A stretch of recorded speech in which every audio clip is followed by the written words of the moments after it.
Chapter 23 A Stick and a Sword. The story is told by Joseph. As we walked up the slope into the outer court of the temple, I saw that it was like a huge square, all paved with even slabs, which echoed with the footsteps of hundreds of people. The gateways were carved with complicated patterns and made of the very best wood like I'd never seen. Huge, stout beams of cedar that must have been grown in the forests of the north and brought down to Jerusalem especially. Everything was on a huge scale. I felt like a tiny child or a helpless bird in a world that was too big for me. I had an urge to run laps with my hands in the air. Mary's eyes were as round as mine, but not because of the space. She was looking ahead at the central temple building, which was cut off.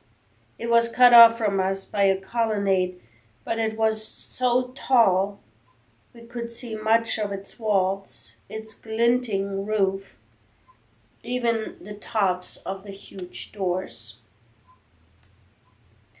The holy place, Mary breathed.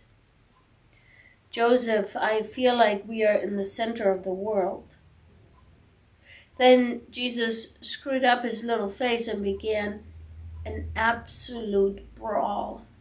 That got people's attention. There was an old woman sitting beside one of the carved pillars at the edge of the square, whose head snapped around instantly. Her hooded eyes connected with mine, but I couldn't tell what expression was in them. Was it curiosity, irritation, fear? Her bony hand went to the stick leaning against the wall beside her. But before she could get up, Mary tugged at my arm, and I looked around to see a man hurrying towards us. He was dressed in a blue so deep it was almost black, with a prayer shawl folded neatly over his shoulders. Before I could move, he had taken the baby out of Mary's arms with two shaking hands. "Hey," I said, but half-heartedly just because of the way he was looking at Jesus. The man's face was grizzled with age, but his eyes were clear and they were filling with tears. He cradled the baby in the crook of his arm, brushing some of the tassels of his shawl over Jesus' uncovered feet so that he curled up his toes. I had been about to cry, "What are you doing?" But I swallowed the words and he spoke instead. The man looked away toward the temple building, which rose into the blue sky. "Sovereign Lord," he said, in a voice stronger than his body suggested it should be, "as you have promised, you may now dismiss your servant in peace." He squeezed his eyes closed for a moment. "My eyes have seen your salvation. I can now die happy." He bent his forehead to kiss Jesus' forehead. "Your salvation," he repeated, still praying, "which you have prepared in the sight of all nations, a light for revelation to the Gentiles and the glory of your people Israel." People around us were stopping to stare. A bearded Greek trader, a woman wearing gold around her neck, a tall Arab with his even taller son in tow. They'd been walking past, occupied with their own business, but now I could feel their eyes on us. No wonder. A light to the Gentiles, that meant all people in the world, anyone and everyone. The old man was so wrapped up in his own prayer that he didn't seem to notice all those listening ears. Gently he handed the baby back to Mary. This child, he said in a clear voice, making eye contact with both of us for the first time, is destined to cause the falling and the rising of many in Israel. He will be a sign that is spoken against, so that the thoughts of many hearts will be revealed. He placed a quivering hand on Mary's head, as if she herself were a little child he was blessing. And a sword will pierce your own soul too. The sword will pierce your own soul too. Dread tumbled down the back of my neck. I put my arm around Mary's shoulder, but I squeezed too tight and she squirmed and shrugged me off. We looked at each other. A few days before, when Gadiel started talking about Jesus being like the Passover lamb, Mary had seemed just as frightened as me.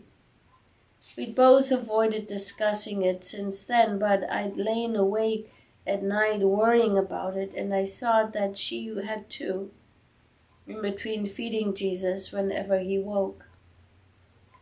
But worry had never been Mary's style, and now her eyes were as clear and peaceful as the old man's.